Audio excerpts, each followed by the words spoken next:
ପଥରେ ଅଛନ୍ତି ବର୍ତ୍ତମାନ, ମାନେ ନଷ୍ଟ ପଥରେ ଅଛନ୍ତି, ବିପଦ ଗମନ ଅଛନ୍ତି ବର୍ତ୍ତମାନ।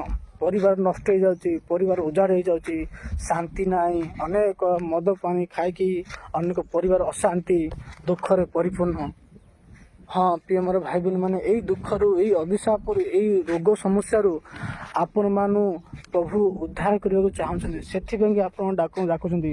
ଆଉ ମନୁଷ୍ୟର ପାପ କ୍ଷମା ନାହିଁ, କେବଳ ଈଶ୍ୱରଙ୍କ ଠାରେ ପାପ କ୍ଷମା ଅଛି। ସେଥିପାଇଁ ଆପଣମାନଙ୍କୁ ସେ କ୍ଷମା ଦେବା ପାଇଁ ସେ ଡାକୁଛନ୍ତି, ଆପଣମାନଙ୍କୁ ଶାନ୍ତି ଦେବା ସେ ଡାକୁଛନ୍ତି।